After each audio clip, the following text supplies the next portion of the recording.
तो अभी जैसे एक ये छोटा सा केस मैं आपको शेयर कर रहा हूँ। ये मुझे एक ऑनलाइन कॉल आता है एक किसी मेरा एक कोई फ्रेंड है, उनका एक नेफ्यू हुआ है, अभी वो 6 महीने का है। उसको बहुत ज़्यादा उल्टी और दस्त 5-7 दिन से चल ही रहा है, रेगुलर चल रहा है ना? उसका एलोपैथी में कुछ जो भी दिया उन लोगों ने, तो उससे बेटर नहीं हुआ।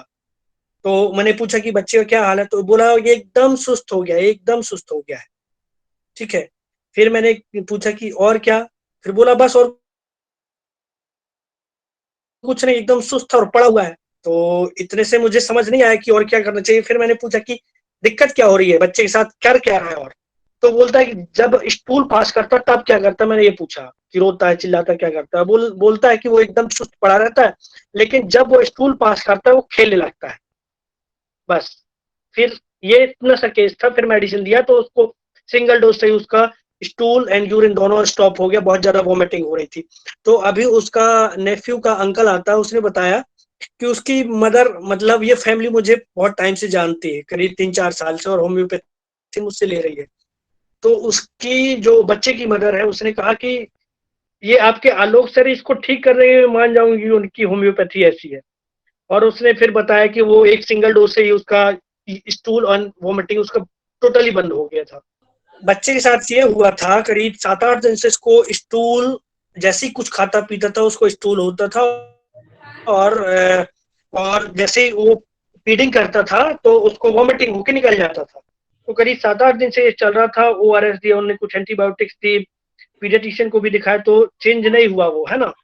तो वो बच्चा इतने टाइम से चल रहा था, एकदम सुस्त पड़ गया था बच्चा। तो मुझे इतना ही इन्फॉर्मेशन मिला कि बच्चा एकदम सुस्त पड़ा हुआ है, मदर ने ये बताया कि सुस्त पड़ा हुआ, हिल भी नहीं रहा है ना? और उसके बाद जब स्टूल पास करता है तो वो खेलने लगता है। सर, आप एक रूब्रिक मिला है हम्म चीयरफुल स्टूल आफ्टर, तो जो आप बोल रहे हो ना कि वो खेलने लगता है, मतलब खुश हो जाता है हम्म वो, तो इसमें borax, Calcarea carb, natrum carb, natrum sulph, वही। ऑक्जेलिक एसिड आ रही है। तो हो सकता है कैलकेरिया कार्ब की तरफ जा रहा हो, पहले शायद वो डल पड़ा हो और डिस्चार्ज से उसको फायदा लग रहा हो। बाकी ये भी और मेडिसिन है, और कोई रूब्रिक तो ऐड किया नहीं है, लेकिन होना फिर ये रूब्रिक लगना चाहिए इसमें सर मेरे हिसाब से। मैम कौन कौन सी दवाई है, एक बार फिर से रिपीट कीजिए। Borax, Calcarea, natrum carb, natrum sulph और ऑक्जेलिक एसिड, 5 आ रही है इसमें सिंथेसिस में। मैम और कुछ क्या सोच सकते हैं इसमें? अब देखिए, अभी इतनी सारी मेडिसिन है, इन्फॉर्मेशन इतनी ही है ना? अब ये देखिए, चीयरफुल ऑल्टरनेट डलनेस में, इसमें ऐसी वो जो स्टूल पास नहीं करता और फिर भी एक बच्चा अभी सुस्त पड़ा है एकदम से, फिर थोड़ी देर बाद खेलने लग रहा है, फिर एकदम सुस्त पड़ा है, फिर खेलने लग रहा है, ये है चीयरफुल ऑल्टरनेट डलनेस। लेकिन यहाँ वो जो उसका जो स्टूल स्टूल पास होता है फिर खेलता है। चलिए मैं डिस्क्लोज कर देता हूँ। देखिए, एक और नया रूब्रिक है ये भी मैंने फर्स्ट टाइम देखा। मैंने बहुत सारी, जब उस पर सर्च किया मैंने, तो इस पे एक रूब्रिक मिला है, play play with stool his own. ठीक है। अब बच्चा खेल रहा है तो स्टूल के साथ खेल रहा है वो, है ना? तो अब वो स्टूल पकड़ नहीं रहा है, लेकिन अब वो ना तो उसको पता है स्टूल, ना तो इतना कॉन्शियस नहीं है वो, है ना? लेकिन जैसे स्टूल पास होता है वो उसके साथ खेलना शुरू कर देता है। उसमें अकेली ही मेडिसिन है, हायोसाइमस। और सिंगल डोज देने के बाद वो बच्चा एकदम नॉर्मल हो गया, उसी दिन से वॉमिटिंग बंद हो गई। मतलब उस कुछ भी खाता था तो वॉमिटिंग कर देता था, और थोड़ी देर बाद उसको डायरिया तो चल ही रहा था रेगुलर। तो जैसे ही मेडिसिन दिया उसके 2 घंटे बाद कोई वॉमिटिंग नहीं और कोई लूज मोशन नहीं, और फिर वो बच्चा नॉर्मल हो गया टोटल।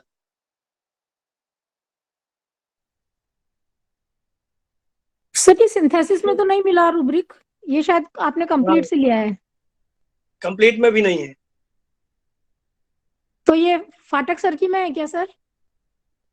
वो तो मैंने देखा नहीं। ये मेरे पास एक और रिपर्टरी है रडार में, आप देखें ये वॉन जैन वुड की रिपर्टरी है, वॉन जैंड वुड का रिपर्टरी है। ये भी कंप्लीट रिपर्टरी है, शायद ओल्ड ओल्ड रिपर्टरी है, उसमें सिंगल मेडिसिन है। ठीक है, अब दूसरा केस देखें। जी सर। हाँ, एक मेरा पुराना पेशेंट है, वो अपने बेटे को लेके आता है। वो उनका पाइल्स, हाँ, वो उसका केस भी बता देता हूँ मैं। डॉक्टर, वो क्या हुआ कि मैं घर घर पे था, तो इनका फ़ोन आता है इन पेशेंट का। इनको ये बोलते हैं कि मेरे को बहुत ज़्यादा तकलीफ़ हो रही है।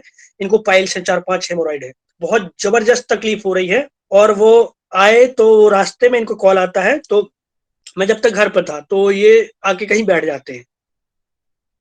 अब फिर मैंने इनका फिर से कॉल आता है कि डॉक्टर साहब आ गए क्या? तो मैंने कहा हाँ, आ गया। तो फ़ोन पे ही उठते हैं, तब करते हैं आह! है ना? ये मैंने फ़ोन पे ही सुन लिया। उसके बाद आए और कुर्सी पे बराबर से बैठ नहीं पा रहे थे और बोला कि डॉक्टर साहब दवाई दे दीजिए, मेरी ट्रेन है। मेरे को बेटी से मिलने जाना है, ट्रेन है। कितने बजे? 2 बजे, और ये मेरे पास 12 बजे आते हैं। तो डॉक्टर साहब ऐसी दवाई दे दीजिए फटाफट ठीक हो जाए, क्योंकि मेरी ट्रेन है। तो मैंने पूछा ये तकलीफ कब से है? तकलीफ तो बहुत दिनों से है सर, अभी बढ़ गई, और मैं कभी अपनी अपने जो पास में पड़ी रहती है वही दवाई खा लेता। बस इतना सही केस था। उसको मेडिसिन दिया, 5 मिनट में ही 50% उसका पेन बेटर हो गया, और इतना दर्द था कि बैठ ही नहीं पा रहा था, और यहाँ से वो टोटल ठीक होके गए। तो इतना सा केस था। आर्सेनिक है sir, carry desire to be fast है, पेन भी इंटॉलरेंस है। और बेलाडोना है सर, ट्रिबुलस है, carry desire to be fast है। सर ओपियम है सर। कैसे? Sir quite and content at night और fair extravagance. Carry desire fast, enlarge. और सर ये बेलेडोना है, carried desire to carried fast. और वो जो उसका दर्द के लिए जो चिल्ला रहे थे ना, ऐसे बेलेडोना का एक सिंगल रूब्रिक है, डिलूशन ऑक्स राइडिंग। तो ये बेलेडोना का केस मेरे को लग रहा है। सर बेटी के घर और कोई? जाना है, ऐसा एक आर्सेनिक में भी रूब्रिक है। हाँ हाँ हाँ हाँ, लेकिन हाँ ठीक है। और मैम वो क्या रूब्रिक है बेटी के घर जाना, वो वाला? सर मैं एक बार निकाल के बताती हूँ, एक सेकंड होल्ड करिए। हाँ, हाँ, सर मुझे नहीं पता है।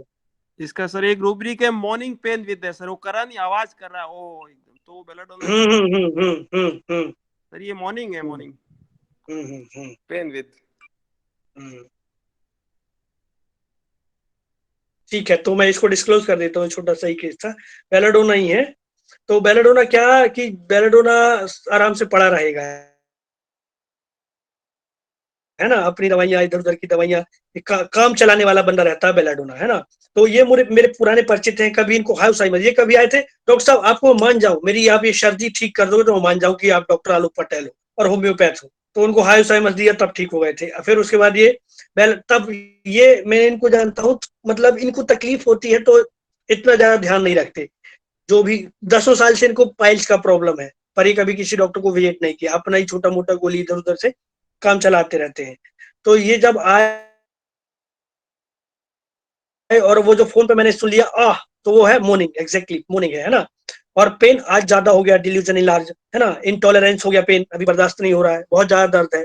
और कैरी डिजायर फास्ट, इनको अभी जल्दी से ट्रेन पकड़नी है, 2 बजे तक इनको ट्रेन पकड़ना है, इसलिए उसको बेलाडोना दिया और वो एकदम ठीक हो गए।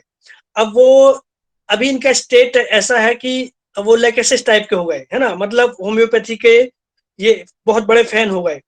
तो वो कई सारे उनने पेशेंट भी भेजे, और अब इनके बेटे को तकलीफ हो रही है, क्या करीब 15 दिन से इनको थ्रोट का इन्फेक्शन है बच्चे। तो इनका बेटा 23 साल का है। तो अब ये बेटे को लेके आते हैं, तो ये एक चेयर पर बैठ जाते हैं और ये इधर बाजू वाली चेयर में उनका बेटा बैठता है। तो स्टार्टिंग यहाँ से होती है कि बेटा बैठा है एकदम बराबर, और फादर ऐसे बैठा है बढ़िया आराम से कुर्सी पे, और बेटा बैठा है जहां चेयर है वो वहीं बैठा है, लेकिन ऐसे बैठा है ना? जैसे अपने दोनों एल्बो को घुटने पर रख के बैठा हुआ है, सामने की तरफ झुक के। और फादर ने बताया कि डॉक्टर साहब इसको तो करीब 15 दिन से दवाई चल रही है, एलोपैथी भी चल रही है, थोड़ा बहुत बेटर है, लेकिन ज्यादा था और रिकरेंट इसको टॉन्सिलाइटिस का प्रॉब्लम है। तो मैंने उनको रोका कि आप रोको।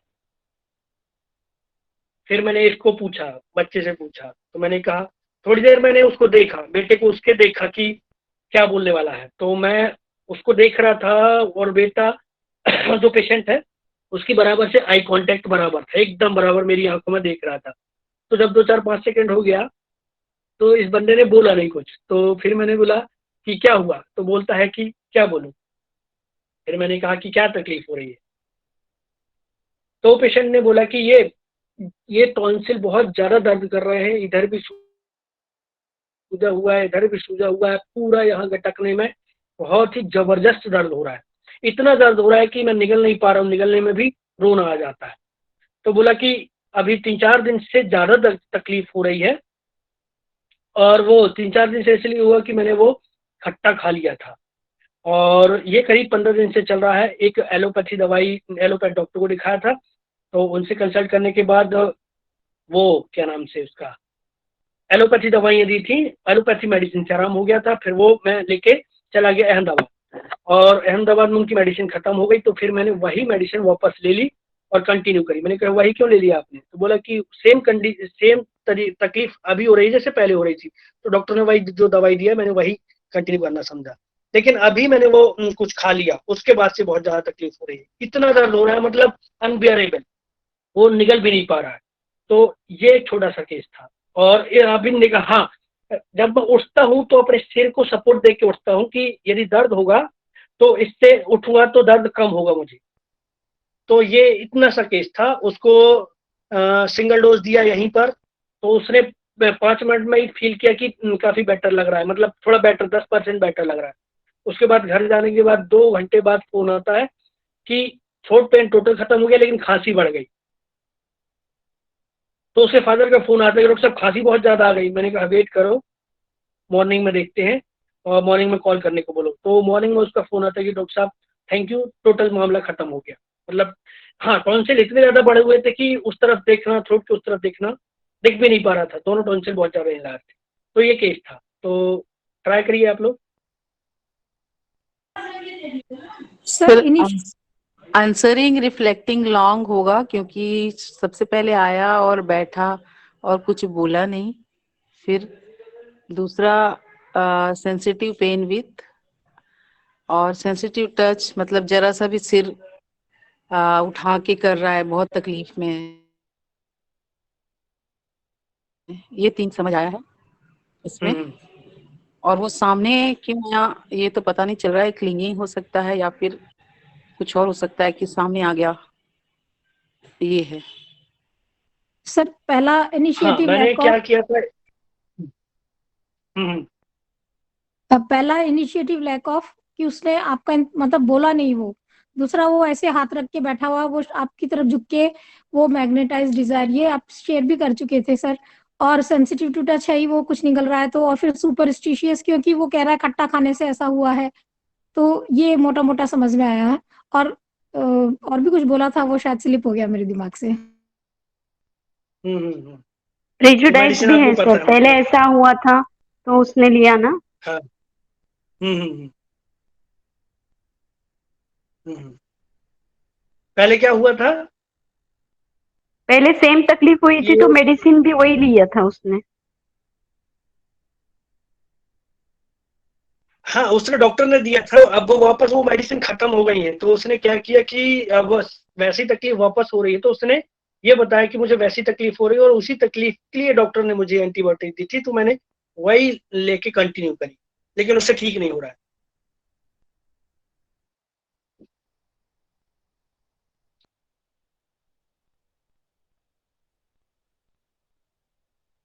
तो यहाँ मैंने 3 रूब्रिक पे ही मेडिसिन सिलेक्ट कर ली थी। कई बार क्या होता है कि जैसे कि केस जो बहुत प्रोमिनेंट लगता है तो हम उसके रूब्रिक बना लेते हैं।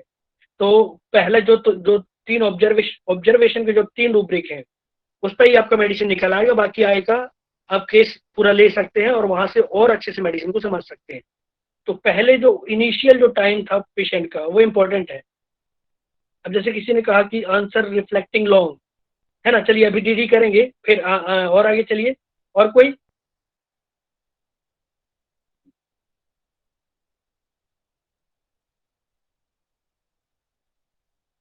फ्रीवोलस भी और हो कोई कुछ सकता है, कहेगा? अपने आप मेडिसिन लेके खा लिया उसने।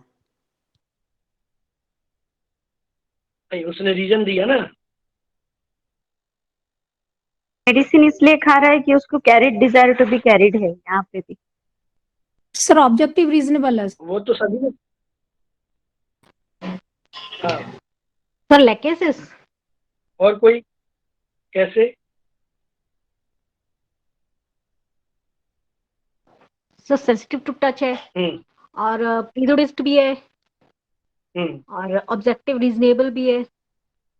प्रिजुडाइज कैसे? सर उसने कहा कि मेरे को पहले से मतलब खट्टा खा लेता हूँ तो मुझे प्रॉब्लम होती है। इसके अलावा ये भी है कि मेरे को पहले उस दवाई से आराम मिल गया था, फिर दोबारा खा ली मैंने वो। तो सर प्रिजुडिस तो कई सारी चीजों में है। नहीं, वो जो खट्टा खाया ना, उसने खट्टा खा लिया मतलब उस दिन वो कुछ ऐसा फुल्की और चाट जैसा कुछ खा लिया उसने, उसके बाद तकलीफ और बढ़ गई। तो ये तो इंजुरी बीइंग हुआ ना, इंजुरी बीइंग रिसीव्ड। हम्म।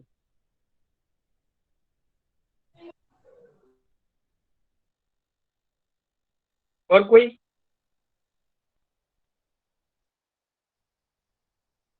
डिस्क्लोज कर दें? जी सर। हाँ, देखिए मतलब ये अभी एक मेडिसिन और है, बिल्कुल ऐसे ही लगेगा आपको, बिल्कुल ऐसे ही लगेगा, लेकिन वो मेडिसिन अलग अलग हो जाती है इससे।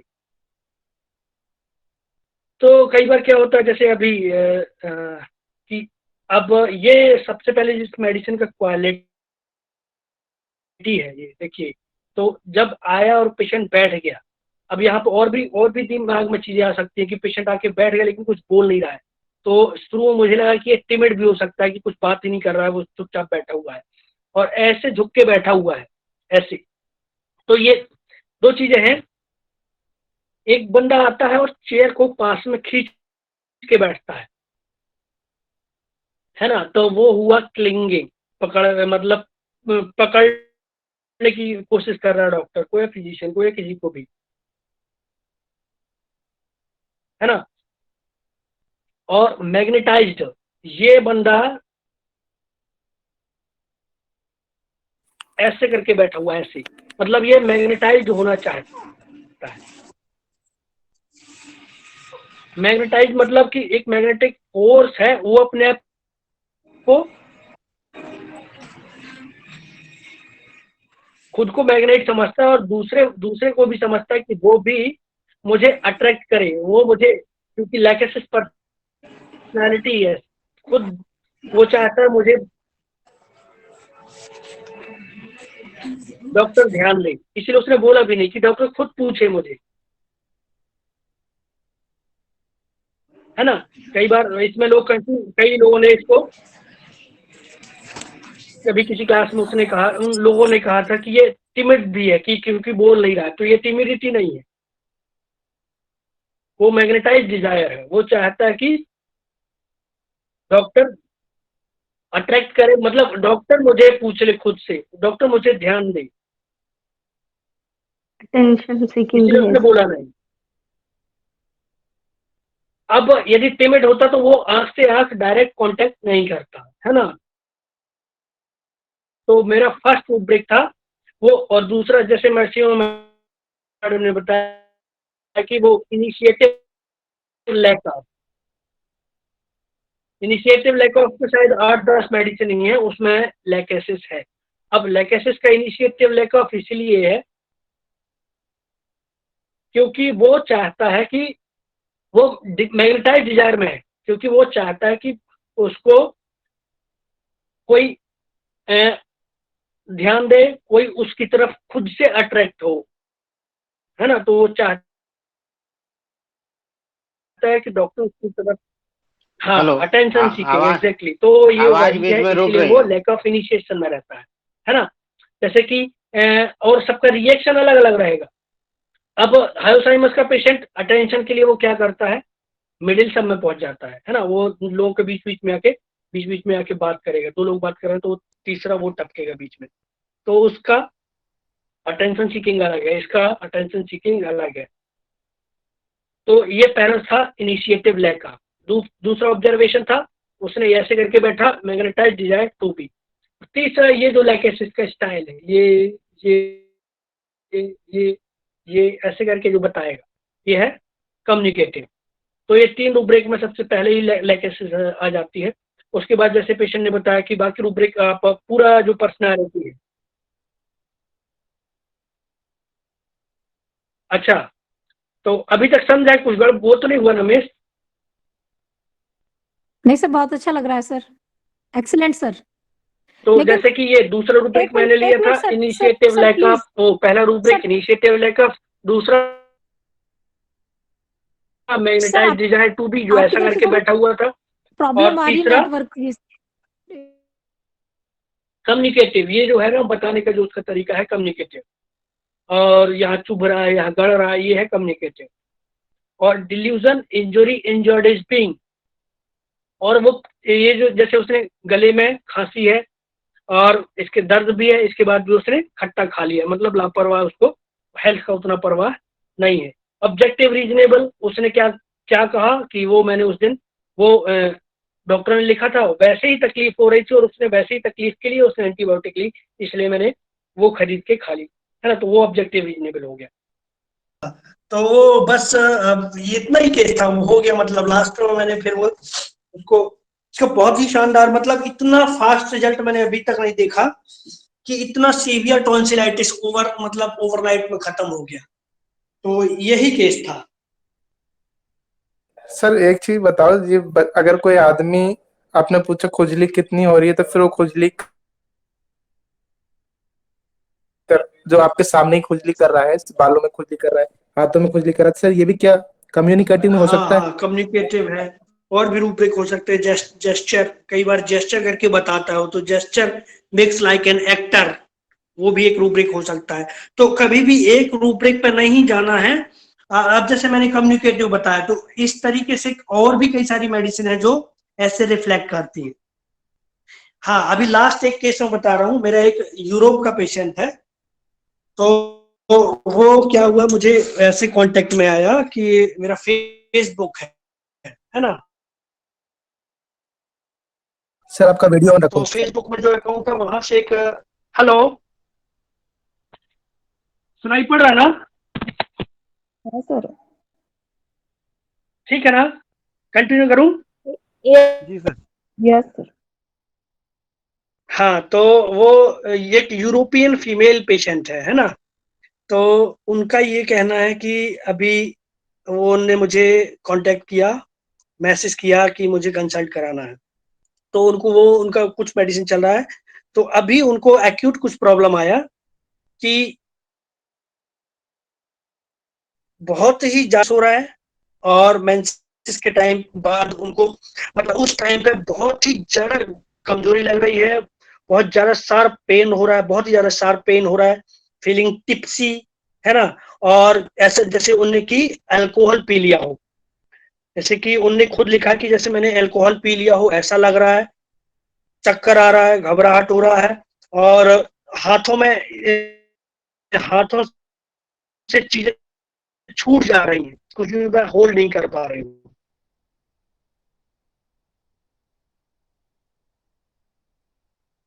ठीक है, और दर्द बहुत ज्यादा हो रहा है, बस इतने सही केस था। तो उनको मैंने एक मेडिसिन बताई, तो एक दिन तो पेशेंट बेटर नहीं हुआ।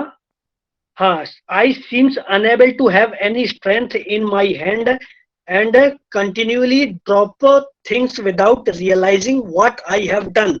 आई have actually feel like I have drunk a lot of alcohol and feeling very tipsy. Also in my speech and mannerism. बस इतना ही केस था, और बहुत ज्यादा बर्निंग हो रही है, बहुत ज्यादा दर्द हो रहा है, बहुत ज्यादा फटीग है, ये इतना केस था उनका।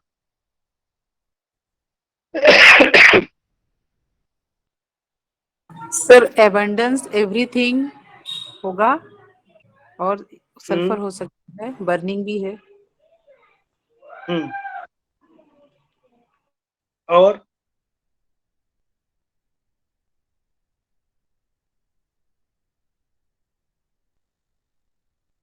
कोई एंजाइटी पेन फ्रॉम है सर? नहीं, उसने कहा बोला एंजाइटी।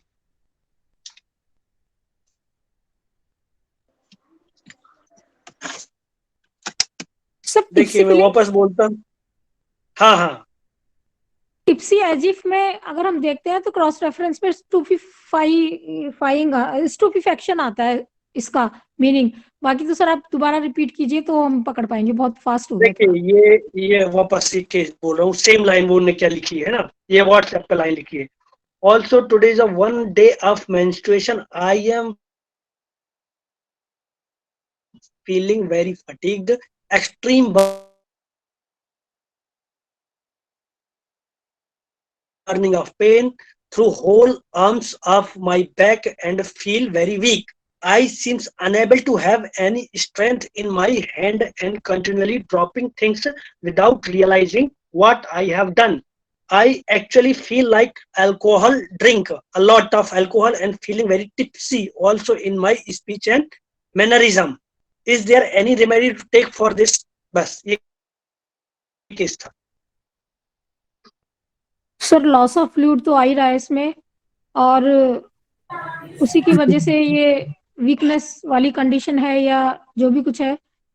मोटा मोटा तो सर चाइना आता है, और वैसे लॉस ऑफ फ्लूइड में 3 मेडिसिन है, नक्स, सल्फर और चाइना। तो आगे सर फिर देखना पड़ेगा। Ma'am first day of menstruation, euphrasia कैसे? Sir first day of menstruation तो यूफ्रेशिया में आता है। ये तो मैंने मैम ने कंक्लूड किया ना, तो मैंने इसीलिए बोला कि फर्स्ट डे मेंस्ट्रुएशन है, तो आप ये समझिए कि फर्स्ट डे में यदि इवन बहुत ज्यादा प्रोफ्यूज ब्लीडिंग भी होती है तो इतना वीक नहीं हो जाएगा पेशेंट फर्स्ट डे में ही, है ना। तो उसने क्या लिखा है, फर्स्ट डे ऑफ मेंस्ट्रुएशन। तो ये सब चीजें बहुत इंपॉर्टेंट होती हैं कई बार कोरिलेट करने के लिए। डिलीजन पुअर भी तो है ना सर इसमें। और लाइन क्या बोले थे वो थोड़ा सा ध्यान नहीं है। डलनेस मेंस्ट्रुएशन आफ्टर और वीकनेस, जनरल में वीकनेस मेंस्ट्रुएशन एग्रावेट और extravagance. Dullness loss of fluid after, तो ऐसे देखिए चाइना एक्स्ट्रावेगेंस। हाँ hello sir, good evening. Sir यहाँ पे रूब्रिक्स क्या होगा उतना तो नहीं ये चीज़ बता पाएंगे, लेकिन एक तो है वीकनेस एक्सेसिव और आउट ऑफ प्रोपोर्शनल टू, यानी जितना वीकनेस होना चाहिए उससे बहुत ही ज़्यादा वीकनेस है। तो इस केस में एक चीज़ ये देखा जा रहा है, तो इसके अकॉर्डिंगली, और दूसरा स्टूपिफिकेशन है, उसमें इंटॉक्सिकेटेड फीलिंग कर रहा है, तो उसका रूब्रिक्स जो होता है स्टूपिफिकेशन है। तो ये दोनों मिलाकर के आर्सेनिक समझ में आ रहा है सर। डिलीरियम अल्कोहलिक हो सकता है क्या sir? Delirium alcoholic yes sir. नहीं, वो पेशेंट ने क्या कहा, actually I feel like I have drunk. हाँ, तो इस केस में क्या था, जैसे उसने पहले ही बोला कि फर्स्ट डे ऑफ मेंस्ट्रुएशन वो फटीग फील कर रही है ना, वो भी नहीं कर पा रही, अपने हाथों में चीजें नहीं पकड़ पा रही, चीजें छूट जा रही हैं, बोला उसने, है ना। और unable to have any strength to grasp anything in hand, मतलब पकड़ती है और छूट जाती है। ये क्या है, बहुत सिंपल सी चीज है, ये डिल्यूजन पुअर है, मतलब पकड़ती है और छूट जा रहा है, इतनी स्ट्रेंथ नहीं है, मतलब चीज पुअर। नंबर 2, उसने अभी एक डॉक्टर साहब ने बताया कि वो ले सकते हैं वो वाला रूब्रिक है, एग्जैक्टली वही रूब्रिक है। क्योंकि सबसे पहले तो हमको जो पेशेंट बोलता है ना, जो अपनी टंग से निकालता है, कई बार हमको वैसे ही रूब्रिक ढूंढने होते हैं और कई बार हमको वैसे ही रूब्रिक नहीं लेना होता, तो डिपेंड करता है क्योंकि हमको टोटलिटी मिलानी होती है। तो जैसे अभी इस केस में आप यदि डिल्यूजन पुअर मिलाएंगे, डिल्यूजन फायर विजन, एक्सट्रीमिटीज बहुत ज्यादा बर्निंग हो रहे हैं और बहुत ज्यादा दर्द, शार्प पेन है, तो एक्स्ट्रा वेगेंस है ना, delusion fire vision, delusion poor, और ये चौथा डिल्यूजन ड्रंक्ड ही इज, मतलब उसको ऐसा लगता है कि मैंने बहुत सारा ड्रंक कर लिया हो। तो डिल्यूजन इंटॉक्सिकेटेड एक अलग रूब्रिक है ना, उस पर ये मेडिसिन नहीं है, स्ट्रामोनियम दिया था इसको।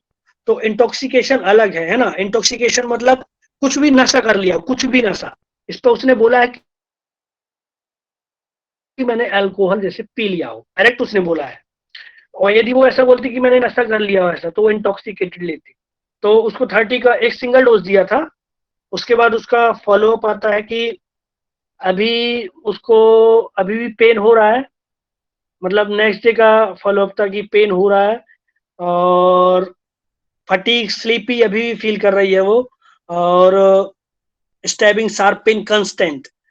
मैंने कहा कि एक डोज और रिपीट करो स्ट्रामोनियम 30। तो फिर नेक्स्ट डे का जो फॉलोअप था कि उसका पेन सेटल डाउन अराउंड 80%, और फिर उसके बाद नेक्स्ट डे उसका टोटल पेन खत्म हो गया था। तो यही केस था। सर तीसरा रूब्रिक क्या बताया?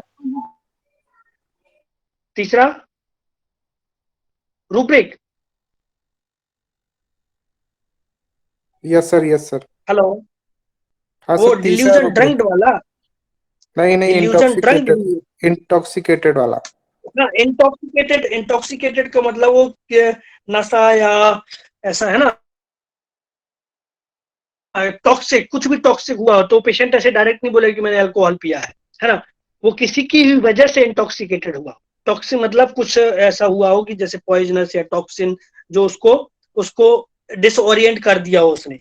तो यहाँ उसने पेशेंट ने डायरेक्टली बोला था कि ऐसा मुझे लग रहा है जैसे कि मैंने ड्रंक कर लिया हो।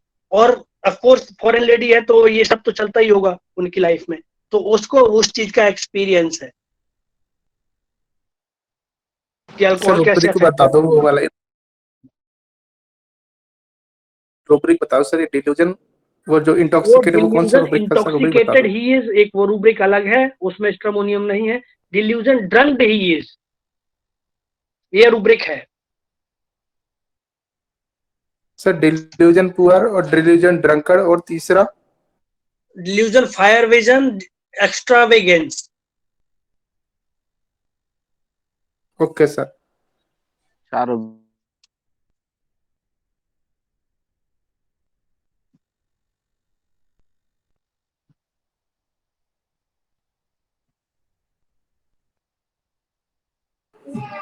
सर इसमें तो एक ये भी हो रहा है ना कि उसको हर चीज बहुत ज्यादा हो रही है, तो ये वाला नहीं कर सकते। वो बहुत ज्यादा मतलब वो पेशेंट बोलेगा मेंस्ट्रुएशन भी इतना ज्यादा जा रहा है, बहुत ज्यादा मेंस्ट्रुएशन हो रहा है, बहुत ज्यादा दर्द हो रहा है, बहुत ज्यादा कमजोरी लग रही है, तब जाके हम उसको डिल्यूजन एबंडेंस ऑफ लेंगे। और फिर सल्फर यदि देखते हैं तो सल्फर की और भी टोटलिटी होनी चाहिए, शायद ड्रंक में होगा सल्फर, नहीं पता। तो जो टोटलिटी मैच करे और पेशेंट का वर्जन मैच करे, और यदि पेशेंट बोल भी रहा है लेकिन टोटलिटी मैच नहीं हो रही है, तो फिर आपको वो मेडिसिन नहीं देनी है।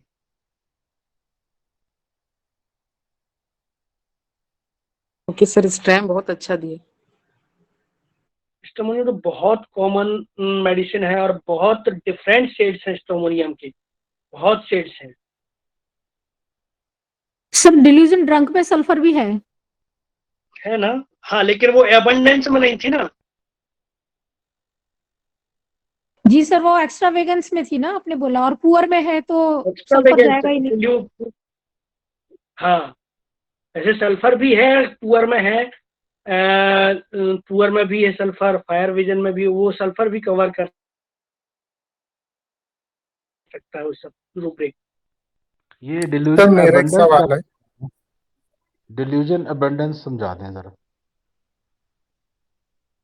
वो डिल्यूजन एबंडेंस का मतलब है जैसे कि चीजें होती हैं और बहुत ज्यादा होती हैं और बहुत ज्यादा होती हैं, है ना, मतलब फिर वो प्रचुर मात्रा में है। मतलब जैसे कि समुंदर है और तालाब है, तो तालाब में बहुत कम पानी है, मतलब थोड़ा सा पानी, एक मटके में पानी है, तालाब में पानी है और समुंदर का पानी। तो समुंदर का पानी मतलब एबंडेंस, बहुत ज्यादा चीजें हमारे पास है, बहुत ज्यादा धन है हमारे पास। जैसे अभी धीरू भाई, वो अंबानी, मुकेश अंबानी क्या सोचेंगे अपने बारे में कि वो अबंडेंस में है, कारें भी है तो अबंडेंस में है, घर है अबंडेंस में है, पैसा है अबंडेंस में, सब कुछ बहुत ज्यादा मात्रा में। तो पेशेंट कई बार ऐसे वर्जन देगा कि डॉक्टर साहब पेन भी बहुत ज्यादा है, कमजोरी भी बहुत ज्यादा लग रही है, और ब्लीडिंग भी बहुत ज्यादा हो रही है, बाल भी बहुत ज्यादा झड़ रहे हैं, सब कुछ बहुत ज्यादा बहुत ज्यादा बहुत ज्यादा। तो फिर वहां पे सल्फर का तो फील ये हो सकता है। एक्स्ट्रा वेगेंस में और वो डिल्यूजन एबंडेंस ले abundance सकते में कैसे फर्क करेंगे सर? हैं। एक्स्ट्रावेगेंस किसी एक पर्टिकुलर चीज को, जैसे मुझे दर्द हो रहा है तो दर्द बहुत ज्यादा हो रहा है ना, पीरियड हो रहा है तो बहुत ज्यादा पीरियड हो रहा है, तो ऐसा है वो किसी एक पर्टिकुलर चीज के लिए वो एक्स्ट्रावेगेंस मतलब एक्स्ट्रा हो रहा है, कोई एक चीज एक्स्ट्रा हो रही है, और वही एक्स्ट्रा एक्स्ट्रा कई कई सारी चीजें हो जाए तो फिर वो एबंडेंस में हो जाएगा।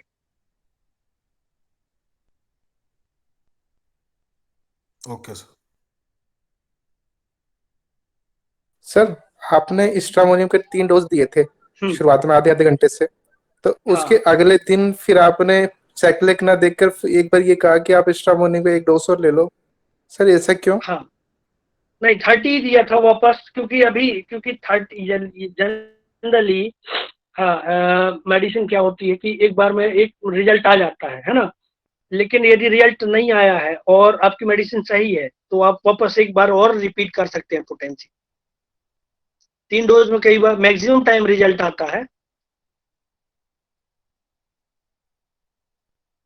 हाँ एक छोटा सा और केस बताता हूँ, टाइम है ना, उसमें पोटेंसी का बहुत बड़ा खेल है, उसका मेडिसिन का मतलब कैसे आपको प्रिस्क्राइब करनी है, बोलूं? जी सर, जी सर, श्योर सर आपकी मर्जी सर। हाँ तो वो बहुत छोटा सा केस है, 5 मिनट ही रहेगा। तो वो एक पान वाले हैं, पान वाले को उनका ग्रोइन एरिया में फंगस का प्रॉब्लम है जो कई सालों से चल रहा है। तो वो कहीं से एक जो मेरे फ्रेंड है वो एलोपैथी प्रैक्टिस करते हैं, तो उनके पास से वो मेडिसिन ले लेते हैं तो उनका फंगस चला जाता है। तो उन्होंने एक क्रीम लिखा था, तो क्रीम लेके वो खुद ही खरीद के अपना क्रीम लगा काम चलाते रहते थे। तो अभी इनको आज ऐसा लगता है कि यार तकलीफ ज्यादा हो गई, वो बहुत टाइम से ठीक नहीं हो रहा, तो दिखा देते हैं। तो वहां से वहाँ किसी ने रेफर किया तो यहाँ आ गए मेरे पास, तो बोले कि बस खुजली हो रही है और मैं ध्यान नहीं देता हूँ ज्यादा इन सब चीजों पे, खुजला लेते हैं क्रीम लगा लेते हैं, है ना। तो बस मेडिसिन तो सबको क्लियर हो गई होगी जहां तक, इतना ही केस था। Belladonna. Escape attempt to window. Belladonna. Exactly belladonna है ना। तो बेलाडोना उसको दिया सिंगल डोज, काम नहीं हुआ, फिर 3 डोज दिया, एक भी आराम नहीं हुआ।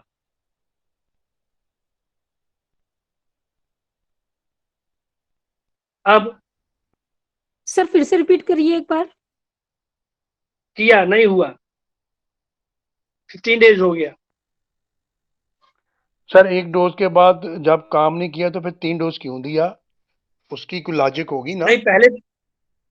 नहीं सर, पहले 3 डोज दिया मैंने, वही 15 मिनट्स का जो अपना रहता है इंटरवल पे। उसके बाद मैंने वापस 1 डोज और दिया, जब वो 7 डेज बाद आए तो भी काम नहीं हुआ। फिर अब क्या करना है? सर कौन सी पोटेंसी थी?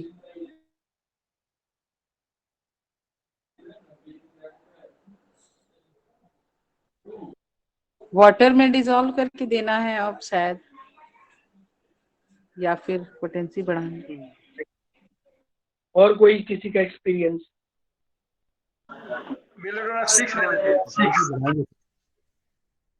सर ऐसे मेरे साथ भी हुआ था, तो 30 नहीं काम की तो 200 से कम रिजल्ट आया, 1 m से ज्यादा रिजल्ट आया था फिर। और 6 पोटेंसी भी इक्वली गुड।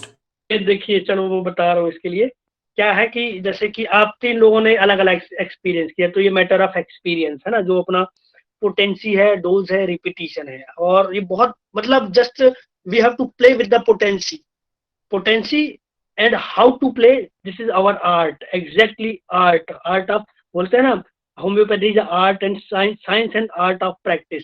तो साइंस तो जो है सो है, लेकिन art is what, art is depend on our own individuality, how we are own artistic attitude we have, right. तो क्या होता है कि इनका एक खेल है होम्योपैथी में पोटेंसी का. तो इस बंदे को क्या किया, मुझे मालूम था कि बंदा मेडिसिन वही है, तो उसको वाटर में उसको 10 डाउनवर्ड स्ट्रोक देके दिया. तो क्या मेडिसिन ने ऐसा काम किया, उसके बाद सिर्फ एक ही डोज देने के बाद उसका मामला खत्म, उसके बाद एक भी रिपीटिशन का जरूरत नहीं पड़ा. ठीक है, तो ये है वाटर डोज. अब आप देखिए कि वाटर डोज जैसे 10 डाउनवर्ड स्ट्रोक दिए आप, तो इसके आप 10 मतलब एक पोटेंसी आपने बढ़ाई, तो एक पोटेंसी मतलब 1.1, 1.2, 1.3 ऐसे कोई पोटेंसी आप बना सकते हैं. 40 जैसे मैं प्रिस्क्राइब करता हूं 40C, 51C, कभी आपने सुना होगा जो पुराने स्टॉलवर्ड्स करते थे. तो ये आप मेडिसिन की पोटेंसी बना सकते हैं और एक्सीलेंट रिजल्ट पा सकते हैं विदाउट एग्रावेशन, विदाउट आपको ये इधर उधर का मेडिसिन चेंज की हुआ, क्योंकि आप सीधे आप 30 से 200 पे जाएंगे तो जरूर नहीं कौन सा रिजल्ट आने वाला. पेशेंट एग्रावेट कर सकता है, भाग सकता है. तो गो ग्रेजुअली. अब एक पेशेंट को बहुत इंटरेस्टिंग केस है, केस में बाद में बताऊंगा, उसको पोटेंसी में बता देता हूं कि उसको 30, 200, 1M इनके सारे पावर मैंने यूज कर लिए. पेशेंट 30 से बेटर हुआ, 200 ने पूरा केस एक्सपॉइल कर दिया, 1M ने एक्सपॉइल कर दिया, फिर 0/1 ने काम किया, 2, 3, 4 ने एक्सपॉइल कर दिया. उसी मेडिसिन का, सेम मेडिसिन का, क्योंकि घूम फिर के मेडिसिन सेम आ रही है, उसका मैंने 6 यूज किया. तो डायरेक्ट 6 यूज किया, कोई काम नहीं हुआ. उसको पानी में देने के बाद उसका ऑलमोस्ट बवासीर खत्म हो गया. 20 साल पुराना फाइल. तो ये है पोटेंसी का खेल. आप हाँ, पोटेंसी कैसे, आप 100 ml का बॉटल लीजिए ये, और इसको इतना भरिए, आपको सभी को पता होगा, ऊपर का 10 ml छोड़ दीजिए, 5-10 ml छोड़ दीजिए, उसके बाद 10 स्ट्रोक दीजिए, 10 स्ट्रोक. अब जैसे और पोटेंसी किसी को देनी है तो एक डोज दिया, एक डोज इसको बना के दे दिया. अब वापस इसका डोज बढ़ाना है तो इसको 12 स्ट्रोक दे दो आप, 12, 13, 14 सिंगल स्ट्रोक, और अच्छा रिजल्ट डिपेंड करेगा आपके इंप्रूवमेंट के ऊपर. फिर डायरेक्ट आप दे सकते हैं 15 स्ट्रोक, 20 स्ट्रोक, 21, 22, ऐसा कुछ भी आप कर सकते हैं. और हर उस पे आप डिजायरेबल रिजल्ट ले सकते हैं. ये मेरा एक्सपीरियंस और एक्सीलेंट है. हर स्ट्रोक कितनी पोटेंसी बनाएगा but single depend on stroke case, sir? कौन सा केस किधर जा रहा है. नहीं, पोटेंसी कितनी बढ़ाएगा वो तो ये अलग जस्ट बात है वी ना. Have to altered previous potency. ये किसी को नहीं पता. हाँ, ये किसी को नहीं पता कितना बढ़ेगा, पर आप ये समझिए कि 0.1 बढ़ेगा बस सिंगल स्ट्रोक से, क्योंकि 10 आपने दिए तो 1 पोटेंसी बना, मतलब 1C बना है ना, और 1 डेसिमल में बनता है ये, है ना, और 100 देंगे तो 1C बनेगा.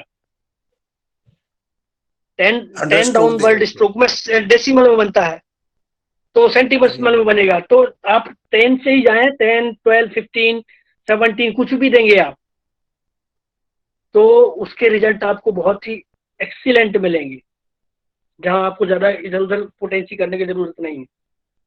10 के अलावा स्ट्रोक्स तब देने हैं जब पेशेंट इंप्रूव ना कर रहा हो, या हाँ, आधा इंप्रूव 10 हुआ. स्ट्रोक्स देने के बाद जो नेक्स्ट डोज है. आप यकीन नहीं करेंगे, एक केस में मैंने 10 स्ट्रोक दिया, पेशेंट गजब का इंप्रूव हुआ. उसके बाद मैंने जल्दबाजी करके 12 स्ट्रोक दिए, 12, पेशेंट पूरा एक्सपॉइल हो गया, जबरदस्त एग्रावेशन हो गया.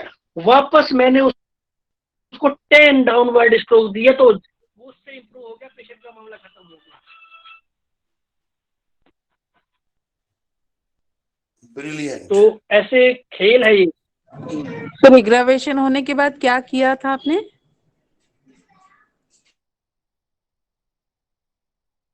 वापस मैंने वापस पोटेंसी को दिया जिससे इंप्रूव हुआ था पेशेंट. 10 स्ट्रोक करके फिर दिया. हाँ, और पेशेंट बेहतर होना शुरू हो गया. फिर फिर पेशेंट इंप्रूव हो गया टोटल। मतलब जल्दबाजी में हमने करके क्या 12 स्ट्रोक दे दिए कि हमको लगा रिपीट करना चाहिए, वेट नहीं किया हमने, तो उससे एग्रावेट हो गया। अब आप समझिए 2 स्ट्रोक में ही एग्रावेट हो गया वो पेशेंट। सर जैसे 2 स्ट्रोक में 12 स्ट्रोक में एग्रावेट हो गया, तो क्या उसको वेट करने पे वो नॉर्मल हो सकता है? एग्रावेशन है ना, एग्रावेशन तो उससे क्या हो सर? एंटीडोट होके वो अपने नॉर्मल, फिर आपको ये जो 30 से इंप्रूव हुआ था पेशेंट वो नहीं मिलेगा आपको।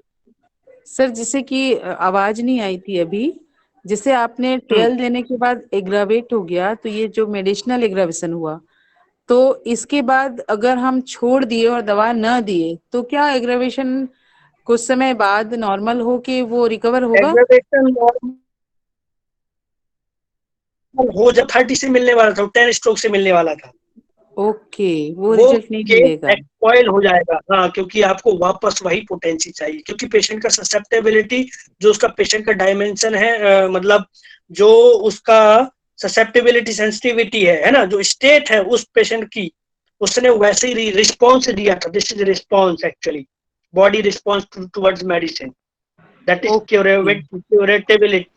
क्यूरेबिलिटी है ना। ये आपने सर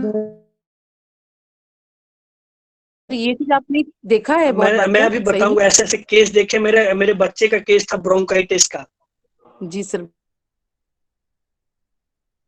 20 होम्योपैथी डॉक्टर, 20 होम्योपैथी, ये तो लंबा केस है, चलेगा, करीब 3 घंटे का है। 20 होम्योपैथ, मतलब भारत के टॉप डॉक्टर्स ने देखा इसको, नहीं हुआ सही। और उसके बाद क्या हुआ, 25 मेडिसिन उसको जा चुकी थी। 1 महीने खांसी चली उसको, 1 महीने 1.5 महीने जबरदस्त खांसी। फिर फाइनली होम्योपैथी का मैंने ही उसको ढूंढा, पूरा मेडिसिन है इसका, करीब उसमें आप 150 रूब्रिक सीखेंगे, 150 पूरी मेडिसिन ही सीख जाएंगे उससे, वो कभी आपसे मिस नहीं होगी। कब सर बताएंगे coffee, excuse me sir, sir coffee और मेंथॉल होम्योपैथिक मेडिसिन को एंटीडोट करती हैं क्या सर? क्योंकि कई मेडिसिन कई को एंटीडोट करती है, कई की फॉलोवेल होती है, कई की कॉम्प्लीमेंट्री होती है। कई बार वही मेडिसिन एंटीडोट भी होती है, वही मेडिसिन फॉलोवेल भी होती है। तो सबसे अच्छा ये एंटीडोट करने का आइडिया बहुत अच्छा है, आप पोटेंसी रिपीट कर दो, इधर उधर कर दो आप, है ना। यदि 30 ने एग्रावेट कर दिया तो 2 देते। सर कोई मेडिसिन ले रहा है और अगर साथ में कॉफी अगर ले तो कोई प्रॉब्लम तो नहीं है? जैसे कोई अभी मेडिसिन तक तो मैंने प्रिस्क्राइब नहीं करता है। देखा। अच्छा ठीक सर, सी थैंक अभी, हाँ वो मैं बताऊं ना, वो केस आप पढ़ेंगे तो पूरा होम्योपैथी इंक्लूड है उसमें, क्योंकि सिर्फ होम्योपैथी के माइंड मेथड ने उस केस को नहीं देखा था। जब 1.5 महीने मेरे बच्चे ने खांस लिया तो मैं इतना थक चुका था उस केस में, और इतना ज्यादा परेशान हो चुका था कि जो मिल जाए मैं पकड़ रहा था। तो मतलब आप वर्ल्ड वर्ल्ड लेवल पे जिनका नाम है, उन डॉक्टर ने भी देखा उसको, मैं आपको बताऊं, है। तो होम्योपैथी इतनी सी नहीं है। और अपने आप को कभी छोटा मत समझिए कि मैं नहीं कर सकता यार, वही कर सकते हैं। यदि आपने देख लिया कि मैं कर सकता हूं, तो फिर आपके जैसे कोई नहीं कर सकता, क्योंकि आप केस से जुड़े होते हैं। सर अभी आपने कहा कि एंटीडोज करना हो तो पोटेंसी को इधर उधर कर दो, फिर अभी आपने कहा कि वो 12 स्ट्रोक में पेशेंट का बढ़ गया, तो फिर पुनः मैंने 10 दिया तो वो ठीक हो गया, वही तो ना, ये मैंने क्या है? वापस जिस पोटेंसी पे पेशेंट इंप्रूव हुआ था, मैंने 10 डाउनवर्ड स्ट्रोक देके उसको इंप्रूव किया। बहुत ही शानदार इंप्रूवमेंट, वो मेरे बच्चे के केस है, वो पूरा मैं बताऊंगा। तो 10 डाउनवर्ड स्ट्रोक में जैसे ही मैंने उसको स्टार्ट किया तो बहुत ही अच्छा इंप्रूवमेंट हो गया, लेकिन मैंने जल्दबाजी कर दी। अब आपको वेट भी कितना करना है ये सब मैं उस केस में पूरा बताऊंगा, है ना। तो आपको वेट करना है, मेडिसिन का डोज देने के बाद आपको वेट करना क्रॉनिक केस में, और वो सारी चीजें आपको सर ये आपने जो देखने को 10 मिलेगी। डाउनलोड किया है उसके लिए आपने अलग से बोतल में वो डाल के फिर दिया, या उसी को जो 100 12 वाली ml थी उसी बॉटल को में पानी लिया, ये इसमें पानी लिया इतना जितना ये रैपर है ना, यहाँ तक। इस पे 3 बूंद आपको मेडिसिन डालनी है और उसके 10 डाउनवर्ड स्ट्रोक देने हैं।